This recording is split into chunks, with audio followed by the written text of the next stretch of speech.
Se você chegou agora, não comece por aqui. Essa é a continuação direta de algo que já estava errado desde o início. Na parte 3, Marcos acreditava que ainda estava lidando com uma casa mal assombrada. Mas o que ele descobriu foi pior.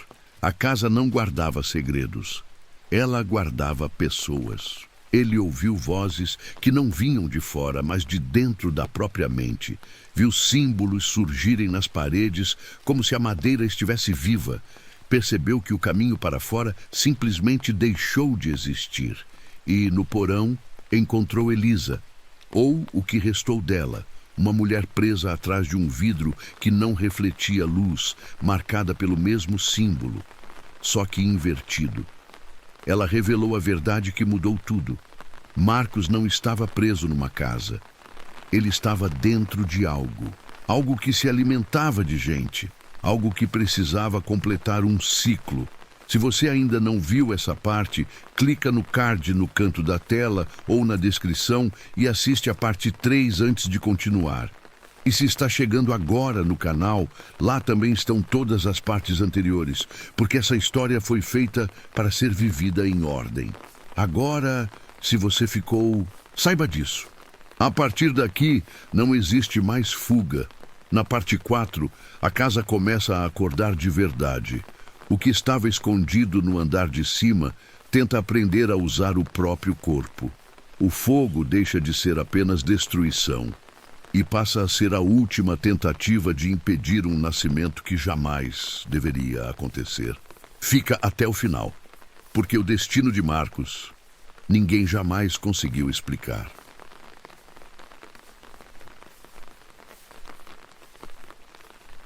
O olho se fechou com um estalo úmido, como carne sendo pressionada contra carne. O silêncio que veio depois foi pior do que o barulho.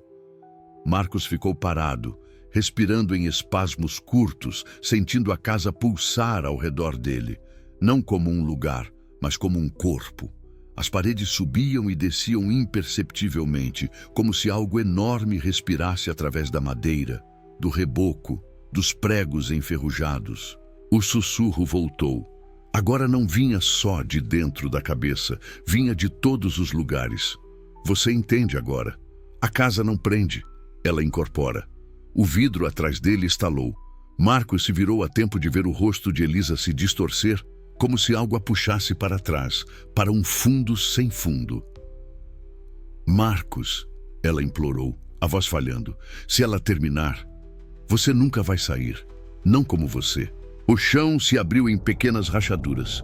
Do teto, uma poeira escura começou a cair, cheirando a mofo, ferro e algo orgânico demais para ser apenas sujeira. Ele correu. Não sabia para onde. A casa já não obedecia mais à lógica. Portas surgiam onde não havia nada antes. Corredores se dobravam sobre si mesmos. Escadas subiam e terminavam no chão do porão novamente. E os passos voltaram. Agora não vinham de um lugar só. Vinham de dentro das paredes. Marcos tropeçou na sala principal e caiu de joelhos. O símbolo no chão, aquele que o havia chamado desde o início, brilhava com intensidade, pulsando no mesmo ritmo do coração da casa. E então ele entendeu. A casa não precisava dele morto. Precisava dele ativo. Precisava de alguém para concluir o ciclo. Com as mãos tremendo, Marcos puxou o isqueiro do bolso. Não lembrava de tê-lo levado, mas sabia exatamente por que ele estava ali.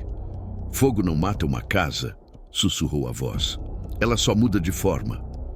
Talvez, Marcos respondeu a voz rouca. Mas fogo interrompe nascimentos. Ele riscou o isqueiro.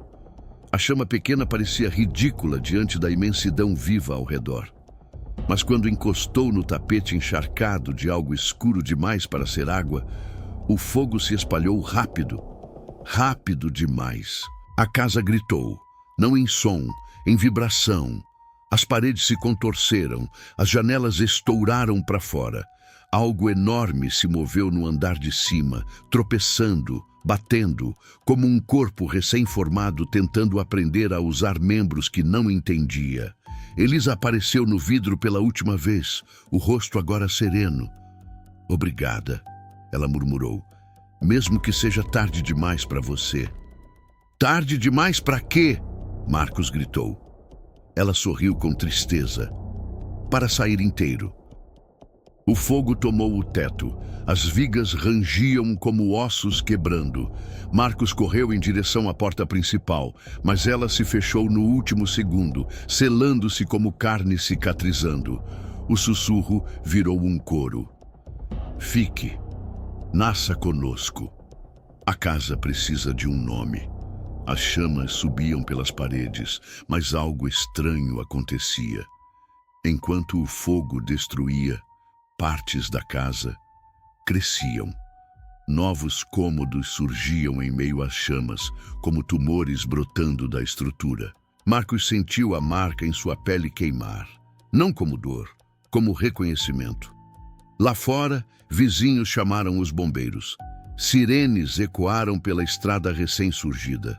Quando chegaram, encontraram apenas uma casa antiga completamente tomada pelo fogo, desabando sobre si mesma em um colapso final. Nenhum corpo foi encontrado, nenhum vestígio de Marcos.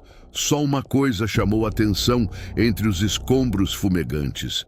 No chão carbonizado, onde antes ficava a sala, havia um símbolo queimado profundamente na terra. E por um breve instante, curto demais para virar prova, alguns juraram ouvir, entre o estalo das brasas, uma respiração lenta, como se algo sob as cinzas ainda estivesse vivo.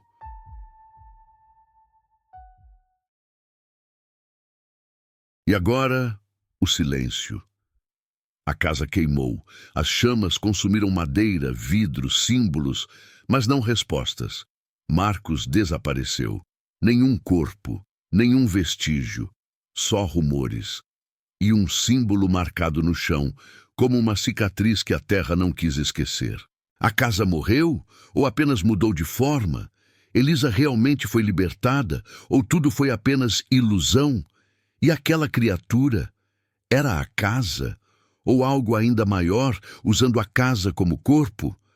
Talvez o verdadeiro horror não esteja no que vimos, mas no que de agora em diante assombrará as histórias inquietantes sobre aquele local.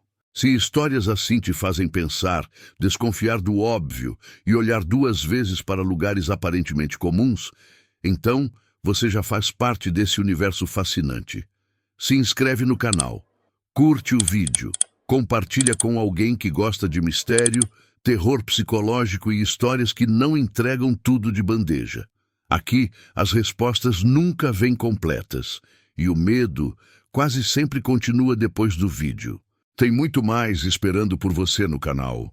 Morro Velho não é uma cidade que abandona tão facilmente seus visitantes. Só não se esqueça de uma coisa. O terror não habita aquilo que vemos ou sentimos, mas no que escapa às palavras e aos sentimentos. Tamanha a sua natureza abominável diante da nossa própria realidade.